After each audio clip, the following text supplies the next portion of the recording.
Alright everybody, hello and welcome back. It's Jeff, and it's time for another shower vlog.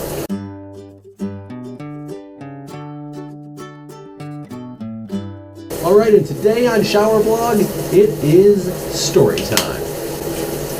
Story time, so this is a story from my past about a time when I actually told somebody they were getting fired without knowing that I was telling them that they were getting fired. It sounds kind of strange, but just hear me out for a minute on this. So many years ago, I worked at McDonald's. The good old Golden Arches, the Mickey D's. Speaking of which, did you know, we call Mickey D's, like McDonald's Mickey D's here in America. Did you know in Canada, apparently a nickname is like McDick's? I just found that out today. I have no idea where it came from, but McDick's. I don't know the backstory, but it's just the way it is for some odd reason. Anyways, I worked at McDonald's for a long time in my life, much longer than I'd really like to admit, but it was 9 years. I know a lot of people don't believe me, but it was truly from 1996 to 2005. I worked at actually it was 2006. Holy crap, was it actually 10 years? Did I really work at McDonald's for 10 years? No, I will not say 10 years. 9 years. I worked at McDonald's for 9 years of my life.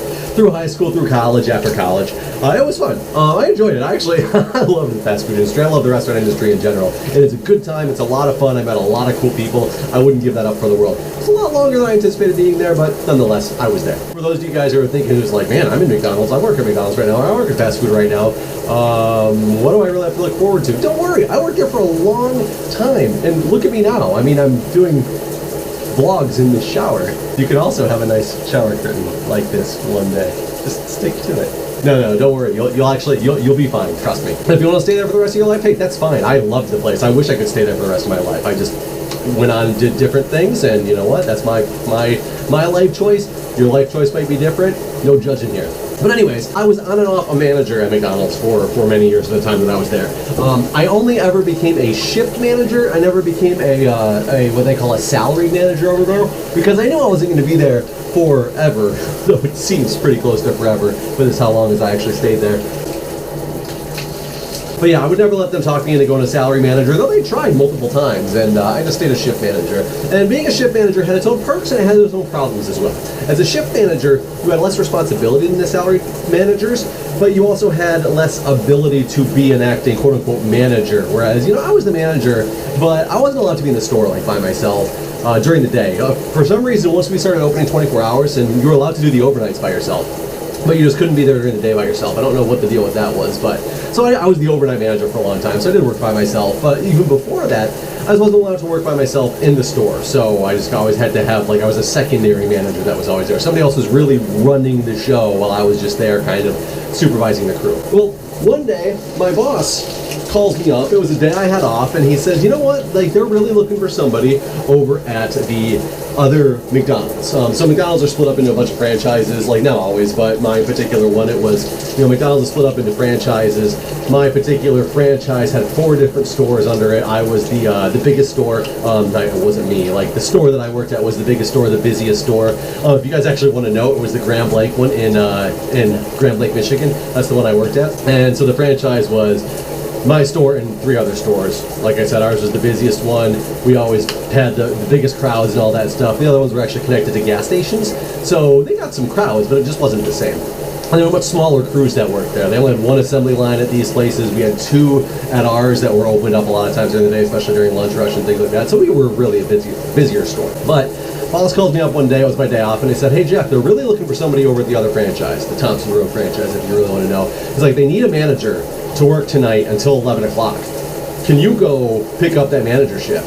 And I was thinking, I was like, oh my god, I never get to work the store by myself. This is weird. I'm not allowed to work at my own store by myself, but they're calling me to go pick up a shift at another store, one that I've never worked at before, as the manager. I was like, this is kind of weird, but you know what? In my mind, it's kind of like one of those things where it's like a promotion without getting the pay.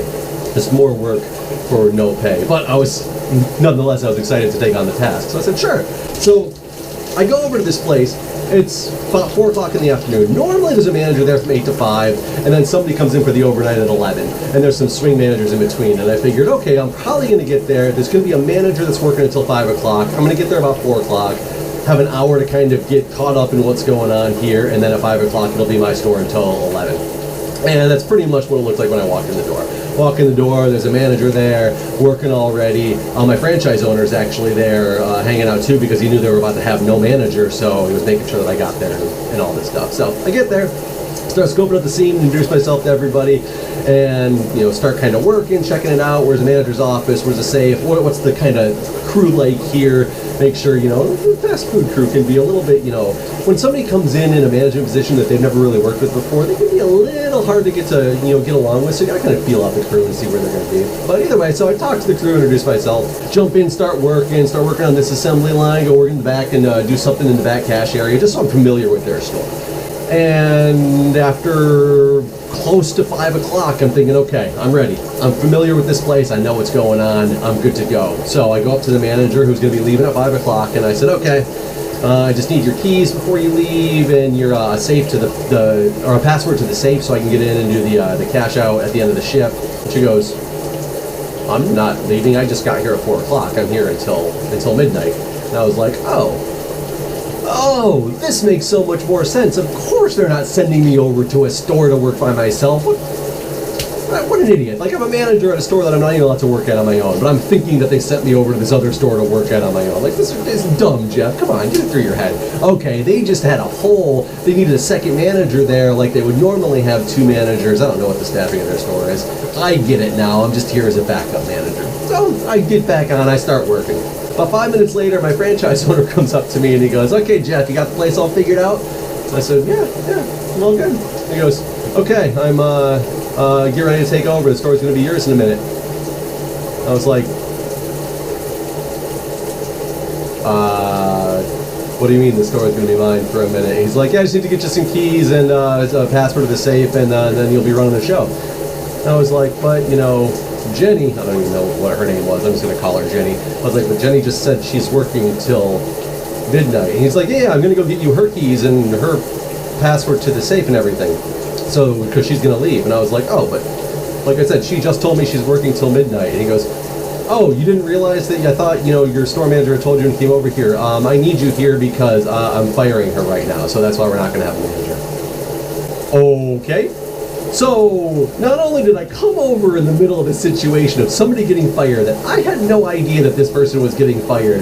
I thought that they just had a hole in their schedule. So, since I hadn't been informed of this, I went up to the person getting fired and asked her, oh, I need your keys and your password because I'm obviously here to run the store. And she's going, what the hell is going on? Who is this guy? Really, I basically just told her that she was getting fired before she knew she was getting fired and before I even knew she was getting fired. I told her she was getting fired before any of us had a clue that she was getting fired.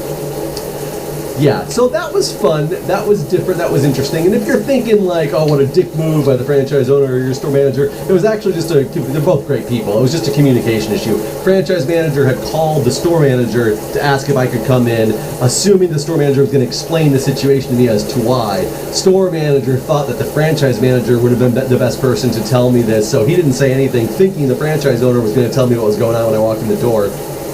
Just a circumstance of communication breakdown is really what that turned into. And I actually don't even know if she ended up getting fired. I think they suspended her for a while, and they ended up letting her come back later because they really liked this person. I can't remember what she did. She did something stupid that I don't remember what it was exactly, but something that she was allowed to come back for later, I'm pretty confident, but I never worked at that store again, so I really have no idea on the follow-up on that. But anyways, that's it, guys, for the shower vlog. It was just story time to tell you about this whole time of my life when I told somebody they were fired before I even knew that I was telling them that and before they even knew that they were getting fired.